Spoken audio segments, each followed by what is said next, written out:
I just realized as I'm getting ready to do my editing that I screwed up when I transferred the videos from my camera to my laptop.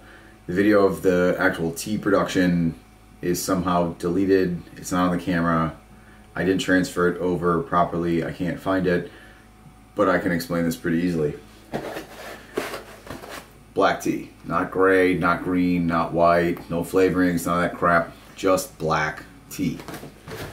I use about a gallon of water, 4 cups of plain table sugar, heat that up until the sugar dissolves, get it up to boil, let it cool down. When it gets to about 195 degrees, I take about 8 or 9 of these tea bags and steep them in the tea for, I don't know, 8 to 10 minutes. I don't honestly think that's really all that important. But make that tea, let it cool. I typically do this the day before. I let it just cool with a cover on the stove, and that way I'm ready for it in the morning. Pretty simple, really, but I've got to shoot it like this because I don't have the actual video. Not that I think that anybody who's watching this actually really needs a video on how to make tea. However, that is how I do it. Gallon of water, 1 1/3 cups of sugar, or 1 to 1 1/3 cups of sugar. Dissolve that, steep tea, you have tea, get ready to make kombucha. Simple as that. Hey everyone, welcome back to the Off House Brewery YouTube channel. Today we're making kombucha. If you're not familiar with what kombucha is, it's a fermented tea. It's a little bit sour, it's a little bit vinegar.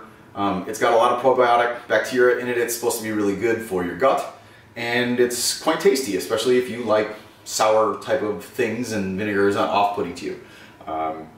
So I'm going to get into how to do it. I did shoot this a little bit out of order, so I made this tea that's in the pot behind me. I made that last night, so it would be cool from the time that I want to use it today.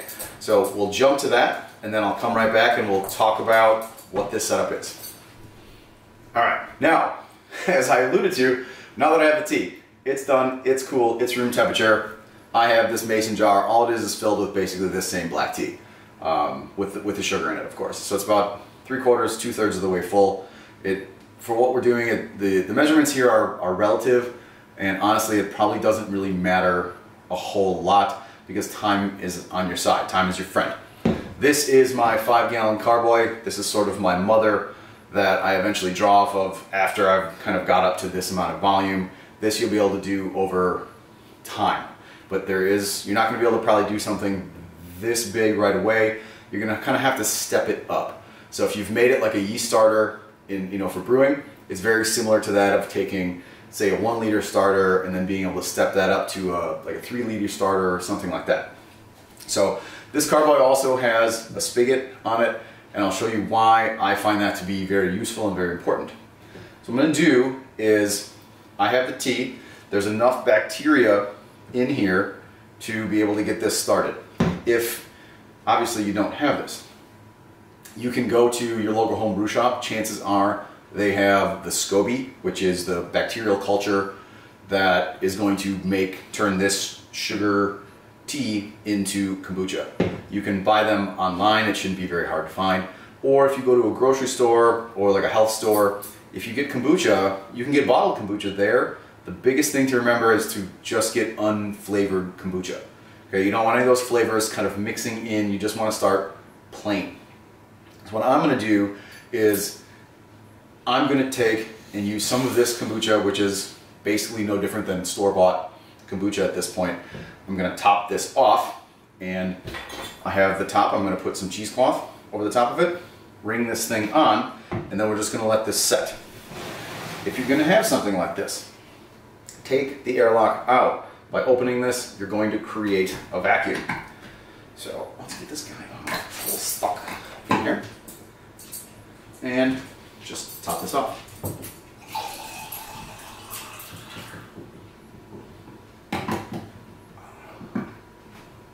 So simple as that.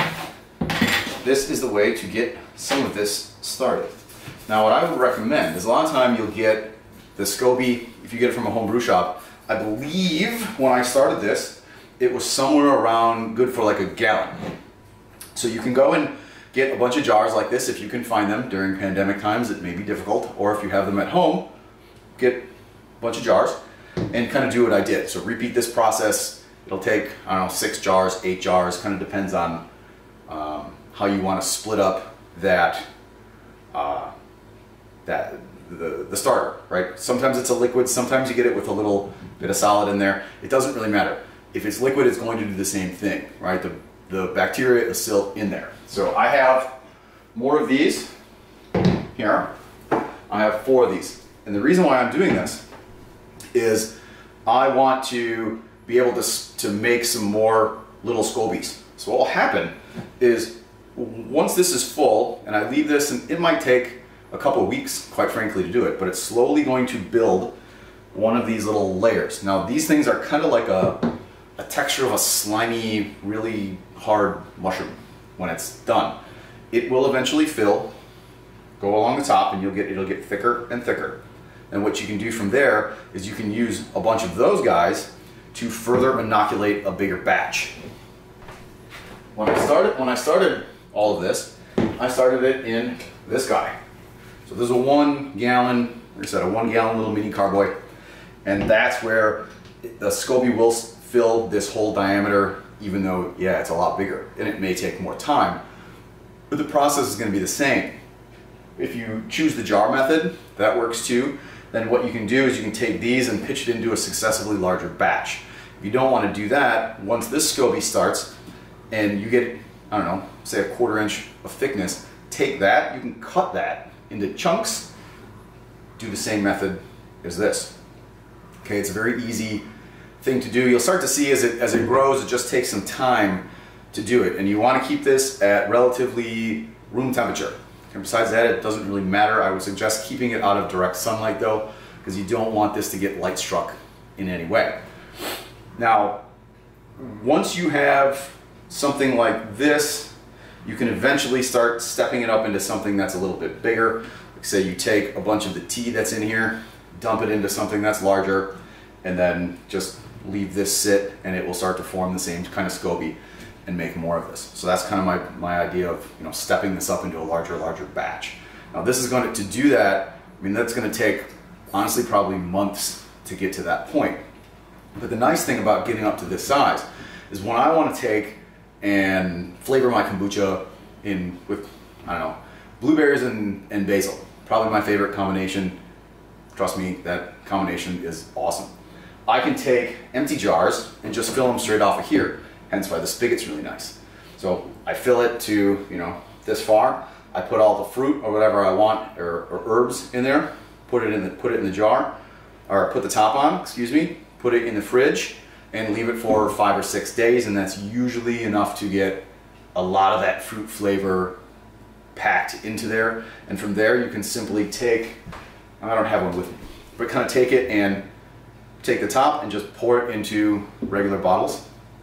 And then from there, you just cap your bottles. Now, the one thing too to remember is this will give off CO2. So the bacteria is consuming the sugar that you put in there when you made the batch, similar to what it does if you bottle condition, which kind of gives it a little bit of a, you know, a sparkliness. That's why there's an airlock on here. It will somewhat carbonate in here just because this SCOBY does create a decent seal over time. But it's not going to be too overly sparkly. I mean, it's not going to be, you know, like a soda or even a carbonation of a beer. It's going to be like petalent. So like really, really light bubbles, which is kind of nice and pleasant when, you know, it's a nice sparkly beverage. It's delicious. Now that you know these basic things, it's pretty easy to go out and get started. The nice thing about kombucha is that it's relatively inexpensive. The SCOBY is only going to cost you, I don't know, maybe 10 bucks, I think, $15 at most. A lot of the stuff you probably have around the house. If you don't have mason jars, they're an investment that once you buy a bunch of them, you know, you're probably never gonna lose them unless you break them in some way. So that's fine. You won't deal with that. This is a decent vessel for something like this. I only have it for, I forget even why I bought it, but I use it right away for this. It is glass. The one thing I don't know is if the bacteria has the same kind of issues that you might have with like lacto or Brett. I have no idea. I haven't done this research. In fact, I haven't really kind of thought about it until now, except for the fact that I keep, this guy is only used for kombucha because it's never empty, right? Once you get to this point, if you choose to get to this point, you really start to like doing this. The nice thing is all you need to do is just keep adding more tea on top of it. I make it about a gallon at a time. So that's about all I use when I'm filling bottles.